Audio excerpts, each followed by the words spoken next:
This is Pro Wrestling Indie. I'm your host, PWI Editor-in-Chief, Kevin McElvaney.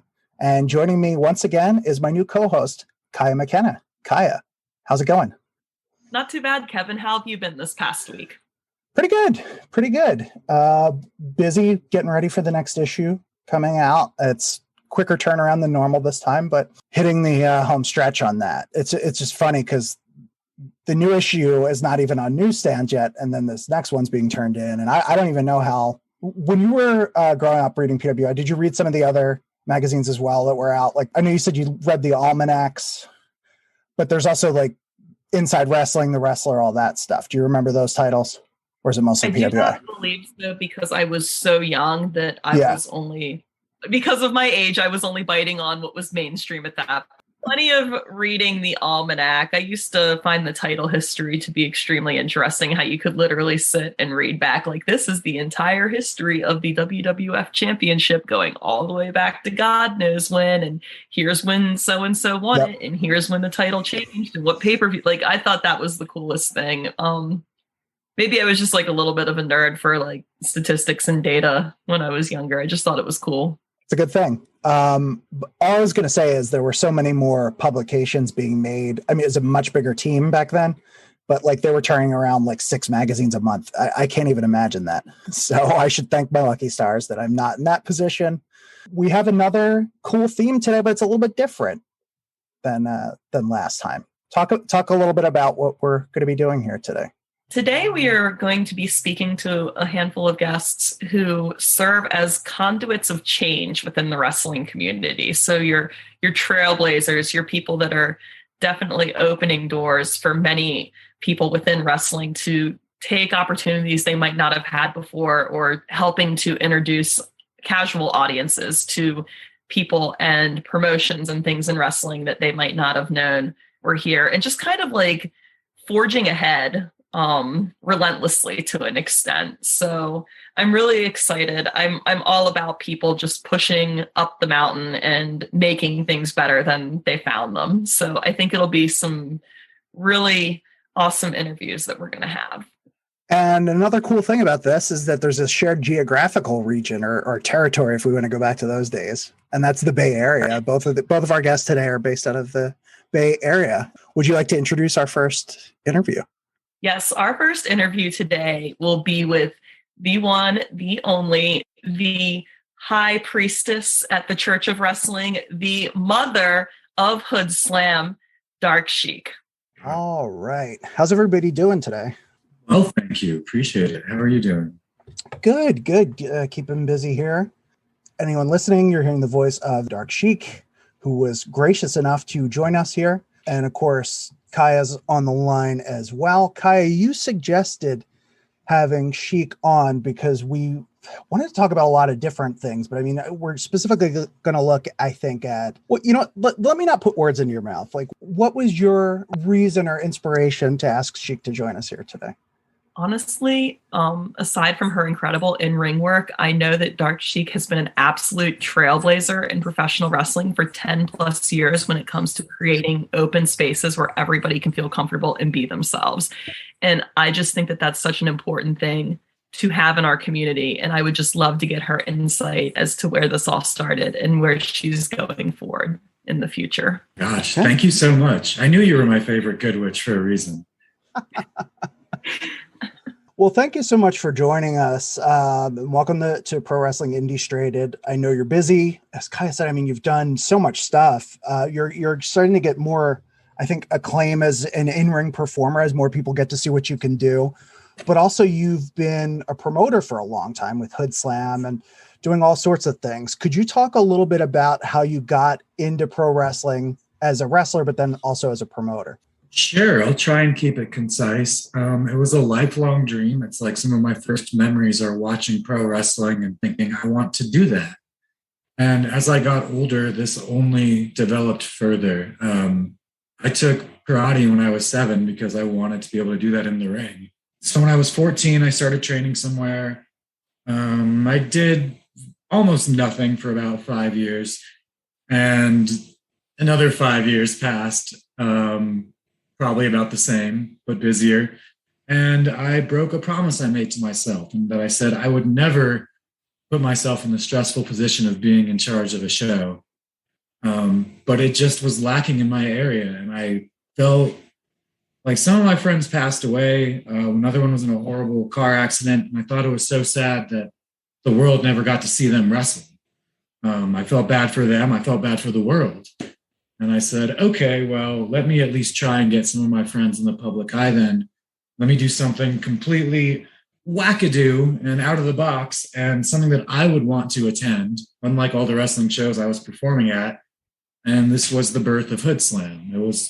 I had zero desire to be a promoter. Even after it started, I tried to develop some type of like rotating schedule between the wrestlers, and it fell upon me. And like, thank God it did, because it's been a blessing. I've been like able to do so many things that accidentally happened to be progressive. I had no idea. I thought we were the worst. It turns out we were at the front of the line. So, lucky us. I was going to say, I actually had the pleasure of attending a Hood Slam show in 2019. And one of the things that stuck out to me the most was how inclusive and progressive the environment was. And what goes into creating that environment? Because it seems like it would be one of those things that's not as easy as one would seem to create this sort of environment that's very fun and very progressive. Yeah, I think as far as the fun, you just have to do the show that you would want to see and have that in mind. This isn't about your own glory. It's about entertaining people. And a lot of the times we just dive into the same pool of wrestling fans that already exist. But really the benefit or the goal should be to create new fans who don't watch wrestling outside of Hood Slam. Honestly, many of the people don't. And the progressive part, there are times where I had to make like little notes or corrections, but for the most part, just these are my friends. These are the people around me. And I think you have to be almost intentionally going out of your way to be offensive like so many shows are. It's not as difficult as I think people make it seem, like, oh, we have to be like progressive in a safe zone. And it's like, look, my show is raunchy and it's offensive, but it's not ever punching down or, like having one segment of the audience laugh at another section of the audience. We're all in on the same joke. And usually the joke is on us, the wrestlers, which is where the focus should be. But yeah, to kind of bring it all back, like to do a show that caters to none but welcomes all is really as simple as just not being a jerk, not putting your jerk ideas first. And when I look at all the companies that do it, I'm just like, wow, there's so many jerks, because it's so easy to just treat everyone as a performer. That's a really good point. It does sometimes seem like, it's not like you have to tread lightly or anything. It's just, if you go and you treat people with respect and you welcome people, whoever they are, it's not that hard to do these things. And I was struck. I know the first time I heard of Hood Slam was a connection I had through like the music world. I see the music world like I'm in the music industry. It's not. It was like a punk music forum friend who just could not have given a crap about wrestling generally, but like, oh my God, I went to this Hood Slam show last night. It was incredible. It was so much fun. Like, there were really over the top characters and wild matches. And like, I don't know anything about wrestling, but I like this. Do you think that's a problem that, let's keep it on the independent level just to keep it relatively grounded, but do you think that's a problem that promoters have appealing to fans who don't already love wrestling? I think it's a problem is that they don't try. They think like, well, I'll just go flyer at the wrestling show. It's like, well, they already like wrestling. They're going to show up kind of regardless, the wrestling crowd. The idea is to grow that crowd. And yeah, I don't think it's a problem that they're like struggling with. I think it's just something that most of them don't try. I mean, how have you done that? How have you brought these new people into the fold specifically? One thing, just like looking back 11 years ago, I was like, okay, we're not Oakland Championship Wrestling. We need a new name. And like, at first I was like dancing around Dream a lot, or Dreamscape, or like Pro Wrestling D, which I think is like a thing now, which blows my mind, or just D as a company name for Dream. But there was something called Hoodstock that came through Oakland. And I was like, oh, well, that's kind of clever. And I've always talked about like friendly neighborhood slams, and it just kind of fit together. So yeah, having a name that didn't just say like a bunch of letters, because they've already seen that. And once you see a bunch of letters, although some of them can be creative, and I don't knock them all, but we've all seen that. And every wrestling fan has seen that. So you need to show them that you're not just another downgraded WWE, because that's what they're going to assume when they hear about independent wrestling, that this is just a poorer version, which is fair, because you see people, you can't compete with their lights and their pyro and just all of that stuff. So what you need to do instead of copying them is having your own identity, which is separate from WWE. And I think what helped us is that we were, and what helps a lot of companies now, is that we were underground wrestling. We're not independent or B-level. We were underground. Like everything you see about us in a warehouse covered in graffiti, wearing sometimes like laughably cheap costumes, like it's intentional. It's to embrace where we are and not to pretend we're something we're not. Which I think is a roundabout way of answering the question of how to engage this audience that isn't a wrestling audience, is that we tell them that we're not the wrestling they know. In fact, we might not be wrestling at all. And at the end of the day, it's all just storytelling. So we just get them in the story. And the fact that it happens in a ring instead of a stage or on paper or on a record, I don't think it makes that big a difference. Would you say, we always talk about the evolution of the business and how the business is moving forward and how the old ways are dying off. Mm-hmm. Would you find yourself to be someone who's almost in a position of power and serves as a conduit to move the business forward in that sense and encourage more people, more LGBTQ people, more people of color, more Black people, more brown people to step into these roles within wrestling and run promotions and run shows and create inclusive spaces? We all have power, and I try and be aware that some people see me as Hood Slam, which is something that some people have been to or watched for years, even before they were wrestlers. So there is something to that. And the fact that I've just done wrestling for a decade, a lot of people, I think, want to know how I did it. And it's just being really lucky and believing in my friends and my own vision. So yes, I suppose I do have some power in that sense. And I've directly told some, LGBTQ or people of color, like, if you don't see it, make it. If they're not giving it to you, then take it. I didn't intend for that to rhyme, but I'm going to power through it. Gotta own it. Right. Yeah. It sounded cool, but maybe I'm not trying to do a song, but just the idea is that, like, you could say I have the power, but let's say I don't share that with you. Okay, well, make your own place of power. I only have what you allow me to have, and what you take is yours. And at the same time, we don't have to be like exclusive. Like, we can share the same audience. We can share the same ideas. There's so many underground punk rock, like weed friendly, there's music, wrestling shows now, and good, because that's what was missing. And the idea isn't that, like, look, if you all wanted to send me a check, I'd take it. I'm not too good for anyone. But the idea is for people to have fun in wrestling, not to put myself in a position of power. Otherwise, it would have been Dark Sheik's Hood Slam this whole year or this whole time, and not, me pretending like Rosa Joe Brody's in charge. So, I mean, you mentioned this aspect of quality and that it has to be good. It's not B tier or like the B movie equivalent of WWE. It's underground. It's something different and this alternative.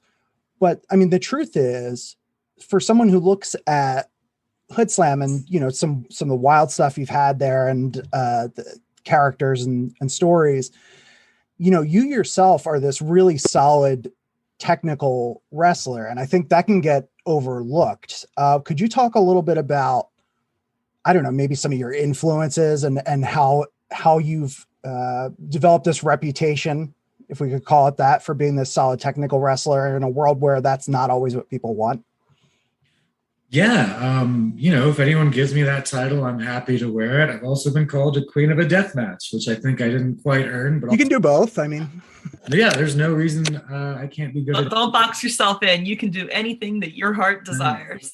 By the way, not to sidetrack you here, but I talked to Trish Adora earlier in the run of this show before Kaia joined me as co-host here, and that was maybe the most unconventional death match I've ever seen between the two of you, where you have one of the participants is so reluctant to take part in it, and a really cool story. I encourage anyone to go check that out. That's on. I don't remember the name of the event, but was it No Peace Underground? It was No Peace Underground. Yeah. Yes. It was a very fun. Fear the Gay Agenda, of course. But yeah, that's really innovative storytelling, and that even if someone doesn't like deathmatch wrestling or they think they don't, they should check that out. Anyway, you've been called the queen of deathmatch wrestling, but also technical wrestler, and proceed. Yeah, my influence starting, I loved who everybody loved when we watched American wrestling, except for not like Hogan or Warrior. I was immediately drawn kind of like to the undersized performers, maybe because I'm a younger sibling and I just have to root for underdogs, because that's my story still. But when I got like to a chance where I could really pick and choose what I wanted to see, it was Jushin Liger, it was Great Sasuke, it was the Super J-Cups. I watched the Super J-Cups more than like some people watch their favorite movie, because it just was so cool to me. And I mean, like 94, 95, and 2000, and like the Prince Devitt one was really good too, and I couldn't speak on it since, but the 94, 95 ones, and the J-Crowns, and the best of the Super Juniors, and I'd get into Michinoku Pro, and Toryumon, and Osaka Pro, and, Tajiri's, and just everyone that exemplified kind of this faster paced, intense, high risk style, but could make it, gosh, even Sabu in like 96, but not a personal inspiration outside of how I loved he was a Middle Eastern wrestler that was not put into this terrorist, xenophobic box, which I would later live myself.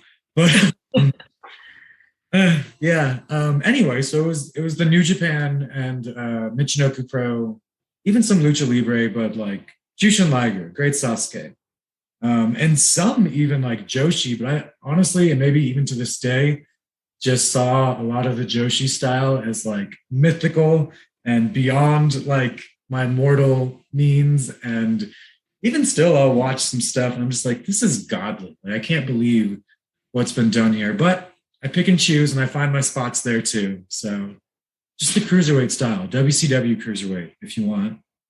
I was so happy to hear you say Michinoku Pro, because I love that whole mid-90s era of Michinoku Pro. The Masked Man Tag Tournament from 1995 is one of my favorite shows of all time. And you mentioned Great Sasuke. Were there any other performers from that promotion that were just incredible to you, or just like really inspired you? All of Kai and Tai, including Shiryu, and Hayabusa was so good. I know it's you, but Super Delphin, I find some type of guilty pleasure in. I'm not really sure, because I love Super Delphin. He is one of my all-time favorites. Yes, so good, and such a like master of subverting expectations. Like, I know his matches, I know his spots, and even I will still be like, oh, I didn't dive. Like, that jerk. How did I fall for this for the 100th time? Shinjiro Otani. I think I said one of my favorites. And, he's just on a tape where I can't understand. It's a VHS. I don't know anyone's name. I don't know the language. But here's this wrestler in black tights and black boots, no knee pads. And I'm just like, I love his facial expression. So anytime you see me doing facial expressions after a pin, maybe by now it's a little bit of me, but at first it was just completely him. And, also I watched a lot of All Japan. I'm really like, I was a tape trader, if you can't tell. I was very much a tape trader. Did you ever watch any El Dorado?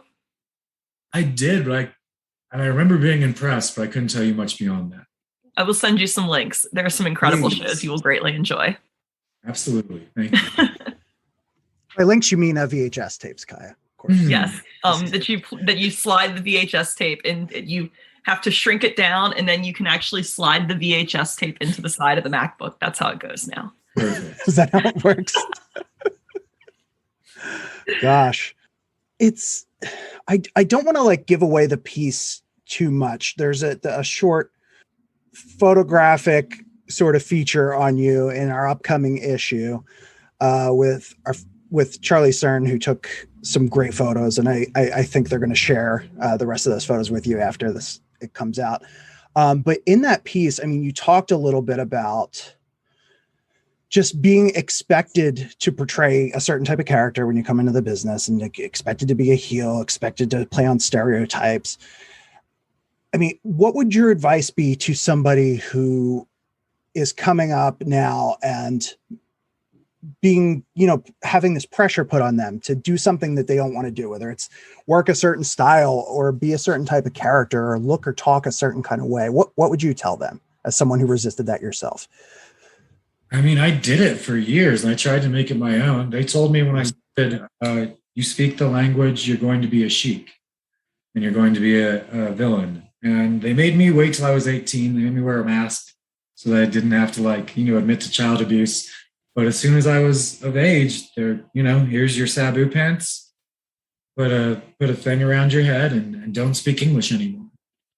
And I had to find ways to make it something that if I was in the audience, I would not, because I remember being an Iranian kid in the audience and seeing someone who's not Iranian portray an Iranian and being so embarrassed. But I said, okay, I'm not going to do that to any Iranians, but I still am in this box. And I guess, back then there was big time wrestling and all pro wrestling. These are the only places I had to train. And one was a lot cheaper than the other. So I suffered because that was the only way I was going to get any bookings. When you start, you have your trainers, and there's the only people that are going to connect you to anyone. And they're not going to book me if I don't do what they tell me to do. So I guess the advice I would say, for me is just that it would get better. For other people, the people you meet that first couple of weeks of training, they're usually on good behavior or worse behavior. But you more or less within a month are going to be able to tell if these people are racist, homophobic, xenophobic, misogynist, awful people. And if there's another option, go there, because the people they are that second month is who they're going to be on the 8th, 9th month, or your year in, who are now in charge of what you do and who you do it against. And they're, no matter how well intended, are going to guide you down that same shitty path, excuse my language, down that same horrid path. People let you know who they are. Otto von Clutch told me that Rikishi said, sooner or later, you're going to tell on yourself, whether you know it or not, something like that. So I think it's true. So don't avoid those red flags, because it's the same red flags are going to be there a year later. So if you can, go somewhere else. Find people that are going to support your growth and not deter it with their outdated and unnecessary ideas of what wrestling and life should be. I heard that you have recently relocated to Las Vegas and that you have a new undertaking there in Fearless Wrestling. Do you want to give us a little bit more information on that? Yeah, Fearless is perhaps an ongoing thing, but was originally a yearly event. Hood Slam would run our shows. We also were really into cosplay, and eventually the cosplay shows took up a big chunk of our storyline time on the regular shows, and we all wanted to do them, so we just made them a separate event. That said, in June, it wasn't cosplay. It was just a Pride event. And Fearless, it came back. It was the first show I promoted again after the pandemic, because it was the one I really missed the most, because the only shows I got to do during the pandemic were big gay brunches. And when I tell you that these people became a family to me, as much as the Hood Slam roster was a family to me, it's no exaggeration. And when we see each other, it's very commonly when we're all together. And when I say we, I get to run into Effie a lot and Pollo Del Mar a lot. But sometimes, there's Envy, there's Ashton, there's AC Mack, Billy Dixon, Alley Catch, of course, Veda. It's just I was going to say Stilly, but what I mean to say is Edith Surreal. So many just people that I've made such a bond with over a short amount of time. And I miss them so much. And I was like, let's do Fearless so I get to see all my friends again. And you guys can stay at my place and it'll be fine. And all these people into my house. Kita as well. Love Kita. Viperous. I could keep going. The names, Viva was there. It's no shortage of beautiful and talented LGBTQ talent. And that was the first show I did, and it was great. And I think, Fearless should be more of a just regular event, but I think what instead will most likely happen is once I find a solid home for Hood Slam in the Bay, where I don't have to fear that the show will be canceled and I have to move it and blah, blah, I'll start flying people in. And I'll just let you know now, it's going to be my friends. So once I can guarantee that I'm not wasting their time and I can get them a hotel and everything and the show won't be canceled and I don't have to cancel everything. Yeah, I can't wait to bring them all in. And you'll just see Fearless more or less absorbed into what I do regularly that already has a massive crowd. But thank you for asking. Of course. And that's such a wonderful lot of performers that I personally would love to see more of on the indies. So I think it's phenomenal that you're extending that opportunity to them and starting to grow something new. It's not just me. There's Envy on the Northeast. Effie, of course, does brunch wherever, but mostly in Florida and Chicago and Indiana, I think is where we've seen it the most. Mm-hmm. Philadelphia, but whatever. So you see all that's taken care of. And Billy has Paris is bumping. And then there's a Pride style starting in Vegas, which I'm wrestling on, but not my point being, me on the West Coast, that you see that there's bridges all over the country, and sooner or later I don't see why this group doesn't just go on tour, because we're selling out everywhere, we're doing well with everything, and we're doing it wrestling each other. Why not make that thing just like somebody sometimes makes their own companies and it goes well? This could be a monthly or I think even weekly event. But that's just my dreams. One thing that, and not to focus on me, but in the editor role at PWI, we get feedback, good and bad.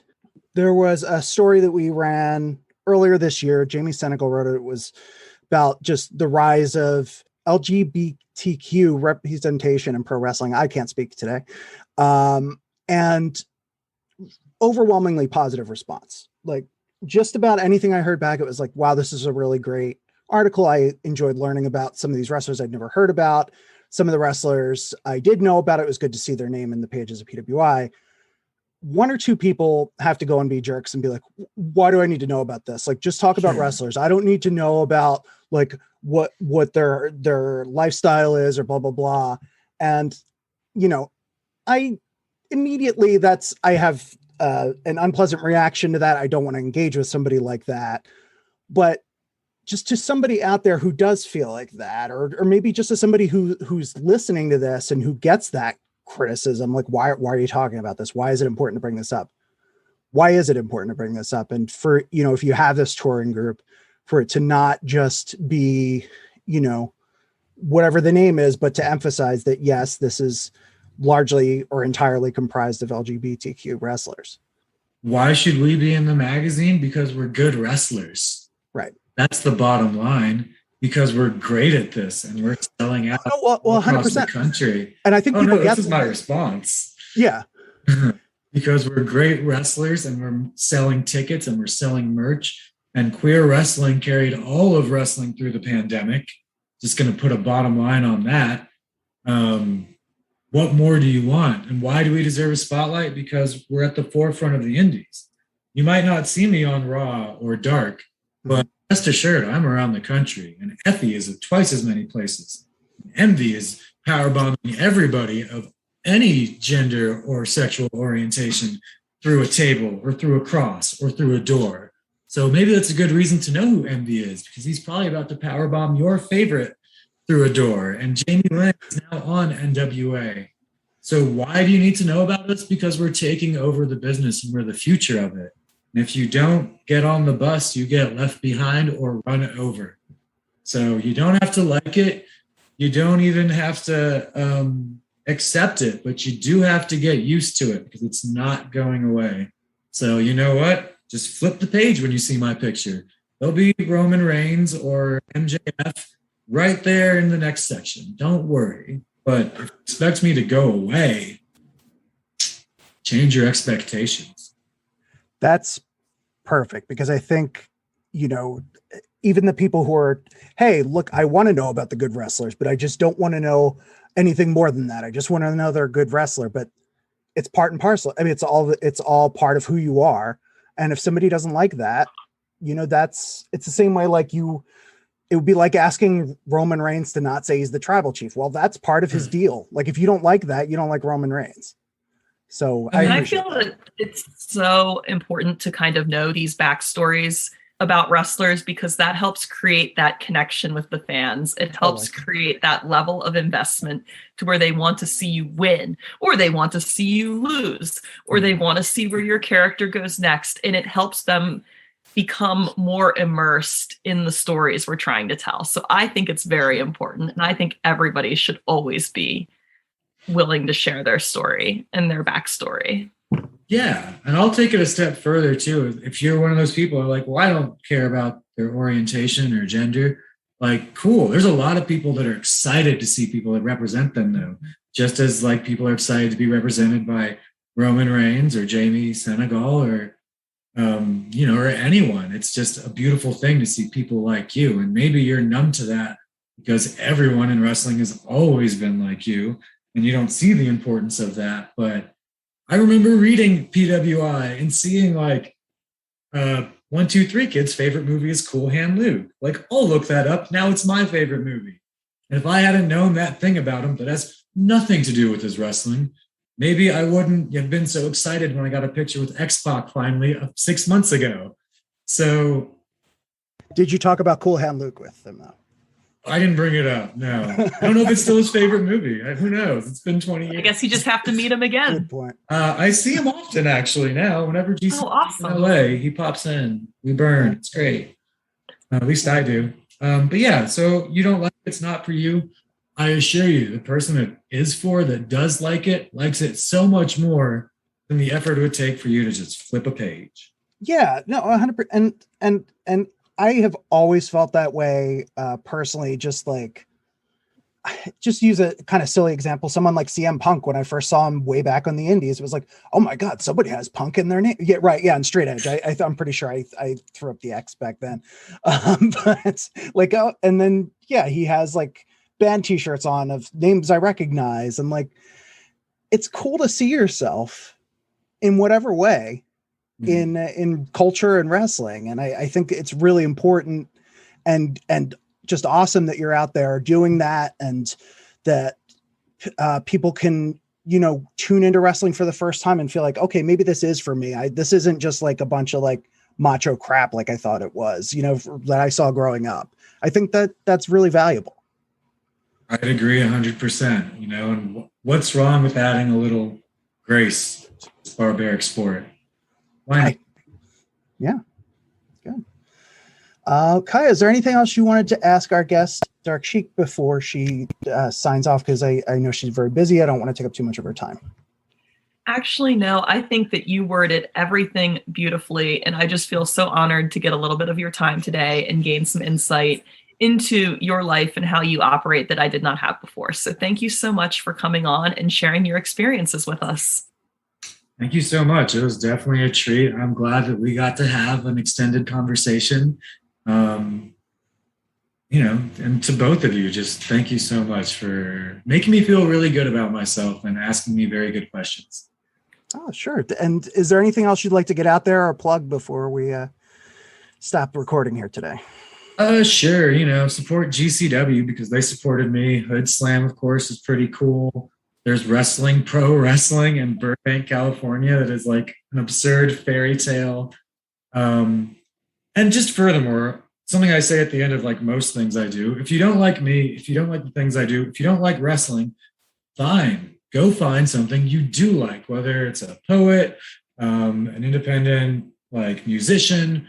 At a bar in your town right now or later today will be someone at an open mic doing something maybe for the first time.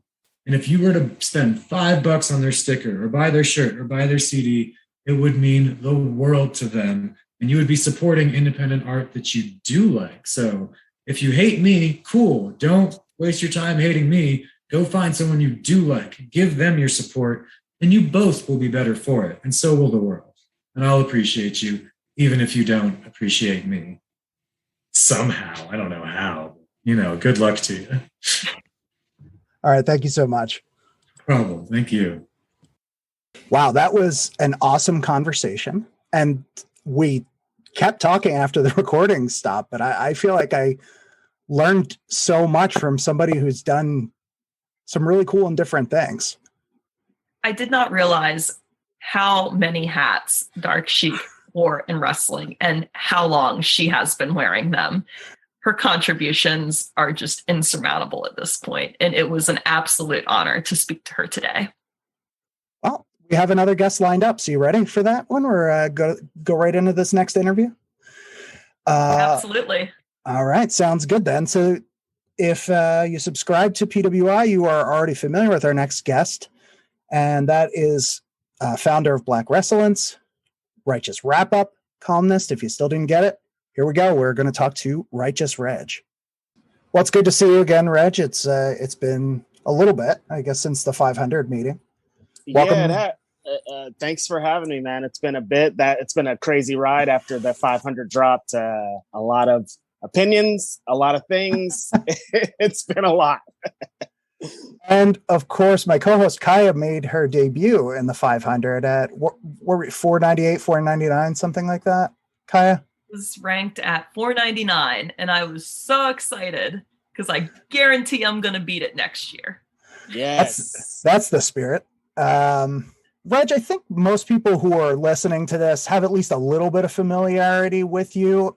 But could you just talk a little bit, and I know you've been asked this before, but about how you got into wrestling, and then maybe more specifically, how you got into wrestling in your area, like local independent stuff. Yeah. So, been a wrestling fan for a long time, so long. I was a big WWF fan back in the day. Bret Hart was the dude for a long time. I watched a little bit of WCW. I was just so obsessed with WWF that, it was real beef back then. People don't know this. So like, if you were a WWF fan, like WCW was that weird old Southern promotion that other people watched and stuff. So, I was super into wrestling for so long. Eventually I started backyard wrestling probably in like 99, maybe 2000.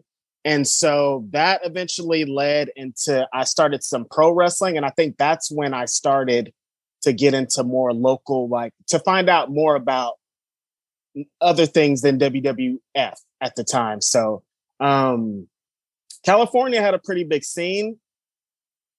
Here, we're really close to like the Mexican border, San Diego and stuff. So the lucha scene is probably the biggest. That scene just never dies. There's always lucha wrestling going on in some region of California. Lucha is the base of wrestling here in California. So a lot of those shows I saw were either local lucha shows or they were heavily lucha influenced. So like, this is probably like 2002. I started going to like shows in SoCal.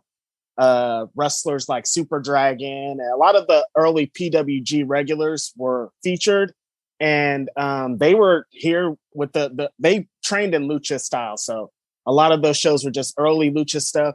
SoCal wrestling is where I came up. That's where I just got so enamored with pro wrestling.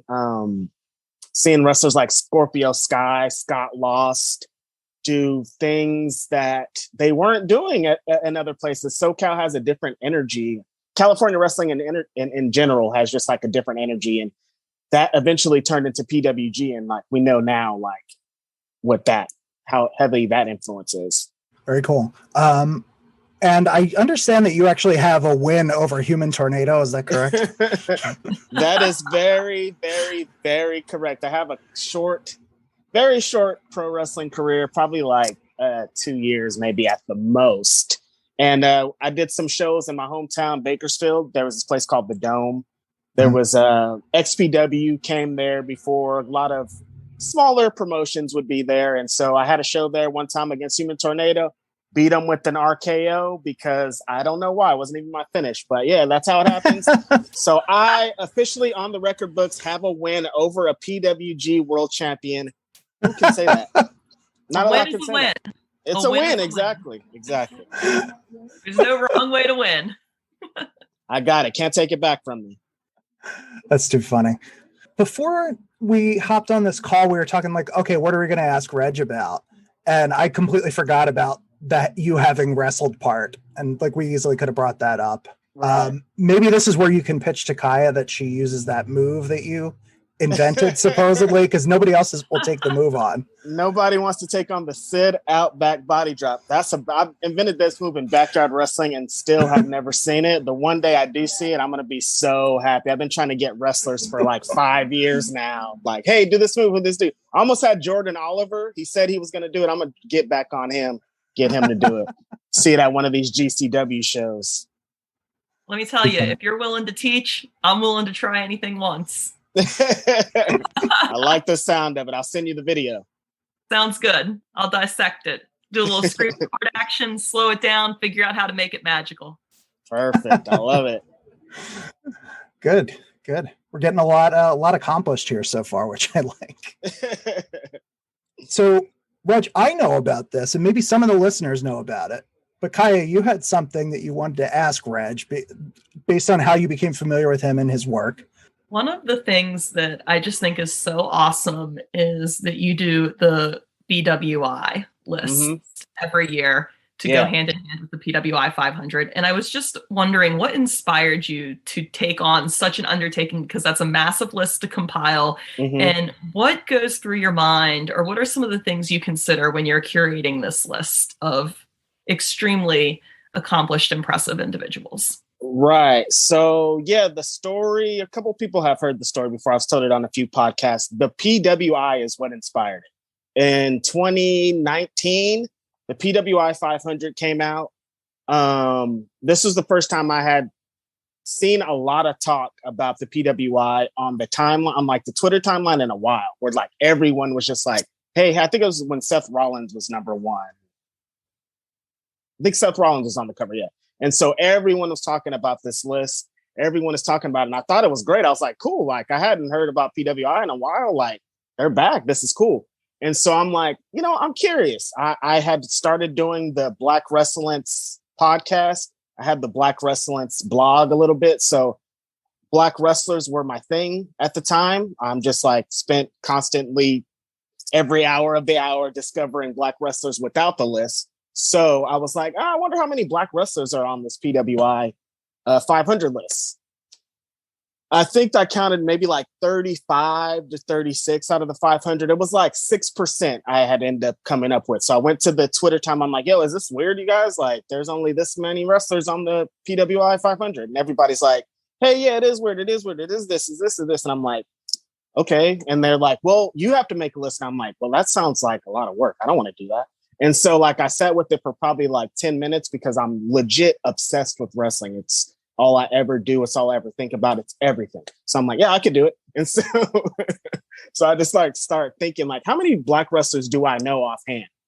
Like the first thing was like, can I get to 100? Like if I could say there's at least 100 Black wrestlers that could be featured on this list, that's like a good start for me. So I just start thinking off my head, and like legit off my head, I came up with 100 people, and that was wild to me. And so I'm like thinking about it, coming up with this list. This is all like in one day. This is just hours flying by. I'm just like composing this list. And so I think I'm like, well, you know what? I could probably do 250 Black wrestlers. I could do half of this list. So I sit there for 2 days. I just search the internet, every asset, everywhere you could ever try to find a pro wrestler. I looked at it to find these Black wrestlers. Came up with this list of 250 Black wrestlers. Put it out. People loved it. A lot started happening. Wrestlers started going crazy. It just was a lot. The next year, I'm like, I have to make this thing 500 because like, that's just like, sounds like a wild goal, but I think there are 500 Black wrestlers. So I just like researched for an entire year, pretty much every day of my life. It's like, oh, there's a Black wrestler. Hey, is your cousin a Black wrestler? Let me find his name. Just everywhere you could ever try to find wrestlers. I found them, 500 of them, put them out, and that got me to this person we're talking to here, Kevin. And now I'll be writing about Black wrestlers and PWI. That's pretty much how I got it. It's all PWI. At first, it was like trying to show that there could be more. And now it's like, I'm showing the world that there is more. So it sounds to me like you had a very extensive research process, which is great because honestly, it's such a celebration is what it seems like. This is a true celebration of Black representation in professional wrestling. Were there any wrestlers you discovered when you were doing this extensive research process that you had not heard of before that you just thought were incredible, or just like, wow, how do people not know this person exists on a bigger level? Yeah, I think like, well, now they're on a bigger level, but like discovering like Lee Moriarty obviously was like, what, who is this guy? Where did he come from? How there's wrestlers like this that exist in the world. And there's been a number of them like that are now on a higher level. Darius Lockhart, same thing. Discover this guy. I'm like, wow, this guy's a tremendous talent. The first time I ever seen Calvin Tankman, I was like, what? I told you guys I was a backcard wrestler. I was a very chubby kid, and like Calvin Tankman was the dream wrestler that I wanted to be. Like his moveset, the way he looks, the way he acts, was that guy. So like discovering a person like him was insane to me. And of course, like my favorite wrestler in the world, AJ Gray. The first time I saw AJ Gray, I just was blown away because a lot of people try to emulate this style that was created in Japan, and it just doesn't look right. But when you see this guy do it up close and personal in the ring, there's no one like him. So like Discovery has been more fun than anything for me. Probably also worth adding in. And Reg and a lot of other people were upset with PWI about this. It wasn't just like, oh, this is weird. I mean, it started as, oh, this is weird. And then it was like, wait a minute, like looking specifically at the people who are not on there.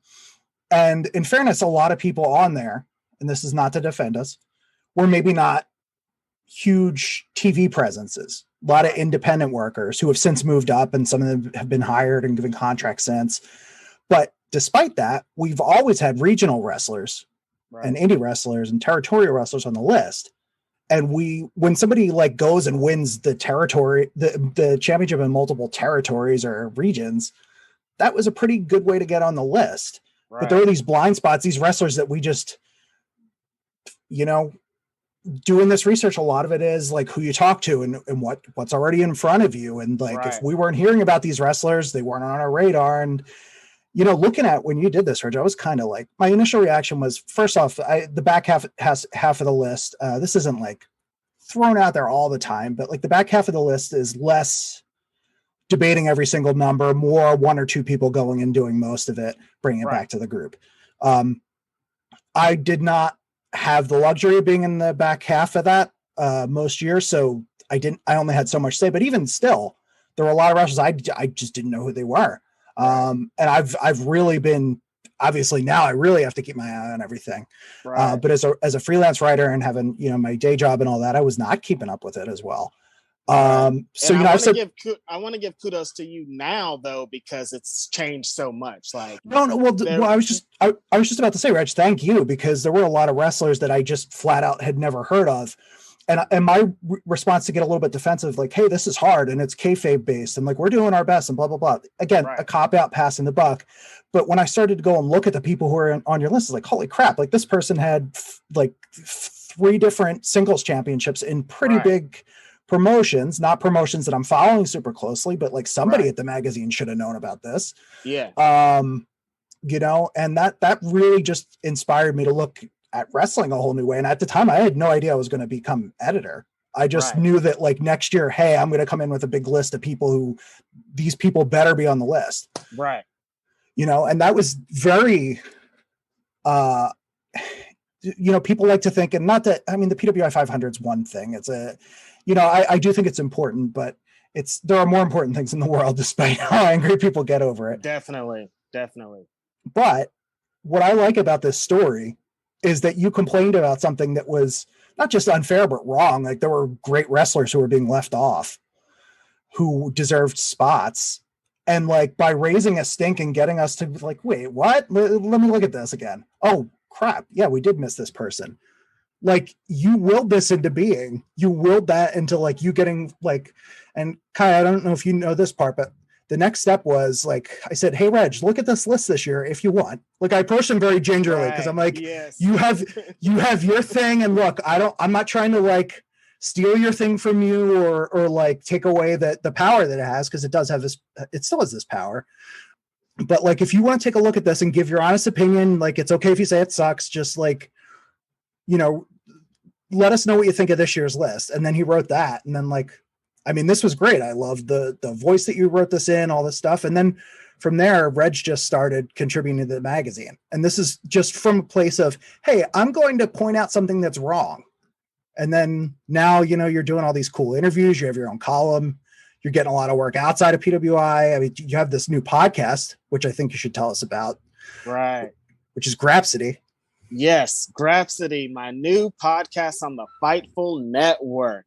Me, Phil Lindsay, and Will Washington have a podcast every Saturday morning. Well, Saturday morning for me, noon Eastern, 9 a.m. Pacific.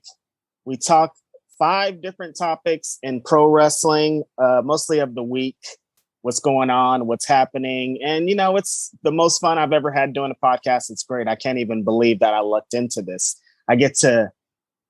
I've always wanted to kind of do a weekly podcast, but alone, I knew it was just going to be such a hefty task and I just wouldn't be able to. So like, I've lucked out to be able to have 2 partners who just want to go for it. And they're willing to talk about things that other people aren't trying to talk about. And we get to have fun with it. And I've gained like 1,000 followers, it feels like, in just, the recent time or it's been a lot. Like, it's just constantly just more and more and more. And I'm just so appreciative of everything. And it's been great. It's been a great one. So listen to Grapsody on Fightful because it's a great podcast and I'm on it. I love how you doing the BWI has kind of served as this conduit for change within wrestling journalism. And now there are all these obviously awesome opportunities popping up for yourself, but it's also putting more Black wrestlers into the mainstream and making them and their work more accessible to, casual wrestling fans who might not have been getting that information put in front of them as easily. So I love that it's increased the accessibility to this whole other group of people within wrestling who are doing incredible things. Right. And that's the thing I wanted to do, because a lot of people, like, I'm a nerd about wrestling. I'm going to search out everything there is to know about it. But a lot of people aren't. They only watch what's presented to them. They only watch what's on WWE or AEW, what's right there on their TV. They only search for those things. They only follow those things. So like a lot of these wrestlers, they legit just don't know about them because they're not looking out for them. So if I could be a vehicle for them to see a name or hear about a name they never have heard of and they go and check them out, I think it's great. It's all about the wrestlers and I'm just the messenger, So like, long as I could just like, oh, you heard the name and you're with the wrestler now, that's great. I'm here.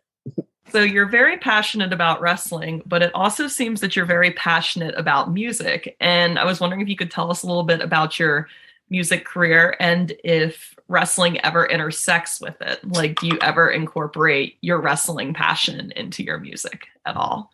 Yeah, so I rap, I produce all my own music because I want all the credit all the time. That's why I started the BW 500. That's why I don't have anyone help me, because I want all the credit. No, it's just like, I know the sound that I want to create, so I might as well create it. That's why I produce my own music. And I have so much fun that these creative outlets, writing for the magazine and writing about Black wrestlers and then being able to express myself on a rap record is like, I have to have these things and they just help me more than anything. They're like therapy. Like, I tell people all the time, like, wrestling is definitely therapy. Like, if I'm having a bad day, if I'm having a great day, any kind of day, like, wrestling is going to put me in the mood I need to be in. And that's also how music is. I could just like forget about everything that's going on, go over here and write some raps. So yeah, Righteous Reg, righteousreg.bandcamp.com is where you can find my music. It's just, it's about being a Black man in the world today. It's the same thing that when you say, do they intersect? Yeah, because I'm saying all the same things that I'm saying in wrestling in rap. And I bring a lot of like wrestling stuff I guess the thing recently is there's a lot of wrestling rappers now. A lot of people are talking about, a lot of rappers are rapping about wrestling. So I'm trying to get away from that because I don't want to be in that thing. I'm already super heavily into wrestling over here. So I'm trying to separate them. So recently I've been kind of trying to separate them. So, but yeah, it still all goes hand in hand. I'm Righteous Reg either on wrestling or either in hip hop. So thank you for asking about that. That's great. Yeah. Music has been, with the new following and the new supporters, I've been getting more listens and I've been getting more fans. So it's been great.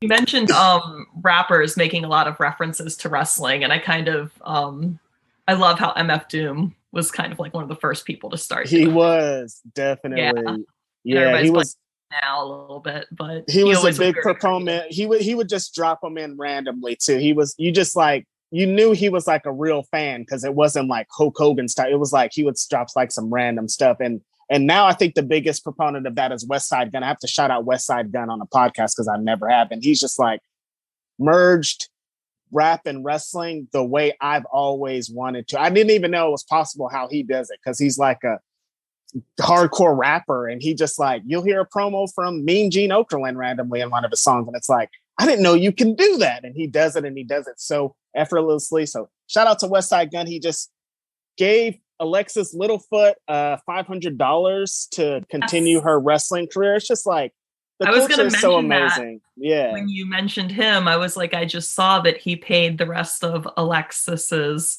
wrestling school tuition. And I think that is such an amazing gesture. And she's so awesome too. So shout out. She's so cool. Oh, yes.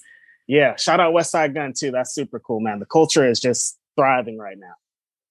You know, you talk about your Bandcamp. I do want to mention, just so it's out there, maybe we're going to hit this in the plugs anyways, that they still do those Bandcamp Fridays occasionally. So if people don't know about this, this is a time, you know, Bandcamp compared to like Spotify and some other services really does not take a huge cut of the money that's issued. But on Bandcamp Fridays, the artist gets 100% of it. So that would definitely be a good time to go and buy Reg's stuff is on Bandcamp Fridays. Yeah. Bandcamp is the best way to support. It goes directly, like if we're comparing to Spotify and the others, they are like, you know, night and day of as far as like supporting artists. So support on Bandcamp if you can.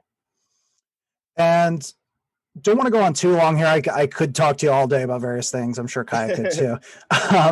One thing I do want to ask you about before we get off, though, is I think we have to talk about Powerhouse Will Hobbs because this is somebody who specifically you championed when, you know, he was not a huge name outside of California.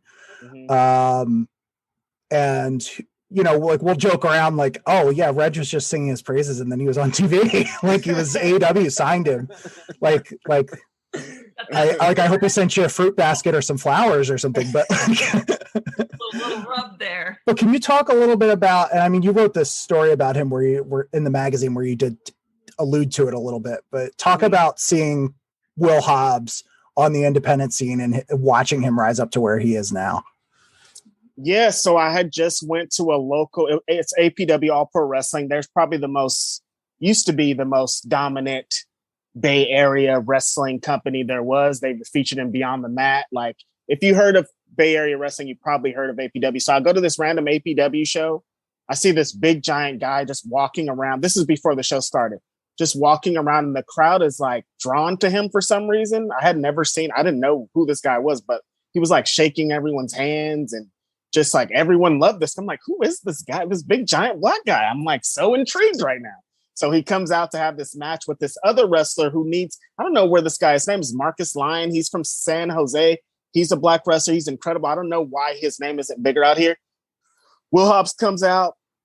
He's Will Hobbs that you see on TV. So I'm like, whoa, what's going on? This guy's crazy. He's fast. He's doing these big giant powerhouse moves, spine buster, just destroying. I'm just like, oh my God. This guy's incredible. So like he has this match. After the match, I go up to him, I'm like, yo, that was amazing. Who are you? Where'd you come from? What the hell's going on? I'm Will Hobbs. I'm this. He's the most humble, nicest guy you could ever talk to. If you see him, never be afraid to approach him because he's the nicest guy you ever see until ding, ding, ding, then it's over. But yeah, so I see him at the show and I'm just like, go to Twitter. I'm like, yo, you guys have to see this guy. He's incredible. His name's Will Hobbs. He's the best. Incredible. So I started seeing him seeing him at West Coast, I want to say West Coast Pro Wrestling. I want to give a shout out to them because they are now the most dominant Bay Area independent wrestling company in the world. I started seeing Hobbs at West Coast Pro Wrestling. It was the same thing. Every time he was in front of a crowd, the crowd was just drawn to him. He had this different aura in the Bay Area. They just really loved him. Everyone was wearing his shirts. I'm like, something about this guy. He really got it. And when he would get in the ring, it was the same thing. Fast, incredible, strong, all kinds of stuff. And you're just like, wow, this is crazy. So like, he just starts blowing up. And then one day he's like, yo, don't tell anybody, but I'm going to be on AEW Dark. And I'm like, you're going to be on what now? He's on AEW Dark. He loses to Orange Cassidy in 12 seconds. And the rest is history, man. Like, it's been the most insane journey. I haven't been this connected to a wrestler on the mainstream ever, where I'm like, I know this guy. He calls me on my phone and we talk. And so like that time when he was in the Casino Battle Royal for the first time, I just couldn't believe it. Like, that's my friend on pay-per-view about to go and tear it up. And so every time he's on TV, it's great. He's with Team Taz now. And he has a following when he's on TV. Everyone's tweeting about it. They love everything he does. And it's just amazing to see, man. Powerhouse Hobbs, the greatest. Future AEW champion. Let's say it. Get that belt, Hobbs, man. I don't know. Kai, I think you were about to say something. I was just going to say we love to see good people getting opportunity. Oh, yeah, That's totally. it. Yeah, seriously. It's nothing better than that. Well, I think we've been going, our goal is always to keep these interviews at like 15, 20 minutes. I think we've been going closer to a half hour now. But Kyle, is there anything else you want to ask Reg before we hop off? No, I think that about covers it. Thank you so much for coming on today and giving us some insight. I really appreciate it. I think the work that you've been doing in wrestling lately is just awesome. Keep at it. Oh, thank you, Kai. Thanks for the questions. It's been great. This is awesome. And let everybody know where they can, find your stuff. We already talked about Bandcamp and Grapsody on Fightful, but run it all down. Yes, Twitter at Righteous Reg, Instagram at Righteous Reg. Twitter is where the show goes. Now, everybody knows I'll be tweeting like crazy. All I ever do is go crazy, wake up at 6 a.m. and just tweet. That's where it's happening. That's where you can get videos, you can get content, you can get all kinds of crazy stuff. BlackWrestling.com if you want to see some things. I haven't been super at it because I've been insanely busy. I can't stop for 5 minutes, but there'll be some new content there. Get you a subscription to PWI because that's where you can see and read my column, The Righteous Wrap Up. I'm always talking about some stuff. The new one coming out on Miss Jazz, one of the greatest pro wrestlers of all time. Good job. Thank you for getting that in there. Yes. Come on, man. I'm going to plug PWI. That's what we're doing here. All right. Thanks so much, Reg. Hey, I appreciate it. This has been great. I just have to say that interview was awesome. To me, just speaking to Reg, you can tell how passionate he is about celebrating Black wrestling and celebrating Black Wrecellence, and just that he has so much passion for increasing representation within our business. And it was just, again, an absolute honor to speak to someone who has advocated for and created so much positive change in the wrestling business. Completely agree. And he's just such a positive guy. It's hard to be in a bad mood after you talk to him because he's just, like any of us, he can be a little snarky at times, but he's generally, his focus is looking at the good stuff and not just, wallowing in the bad. And you got to appreciate anybody like that. I think especially when you wouldn't really blame anybody for just being like, this sucks. I'm going to be miserable. I totally agree. I feel like since we've had that conversation, I have a huge smile on my face and I'm just ready to get up out of this chair and take on the world and just keep moving forward toward my goals. He's very inspirational. He is this positive energy that just rubs off on you and uplifts you, even through Zoom, even, right? You don't even have to be in person to feel the positivity of his energy. What just an awesome human being. Completely agree. All right. Well, I think we've kept everybody long enough here. Is there anything that you would like to plug, Kaia, before we part ways?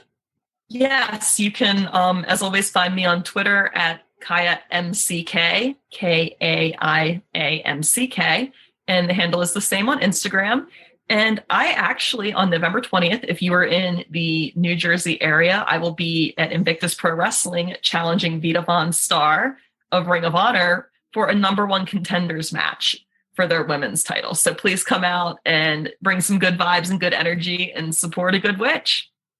That's awesome. Well, good luck at that match. I'm so ready. We are manifesting gold in 2022. I'm telling you.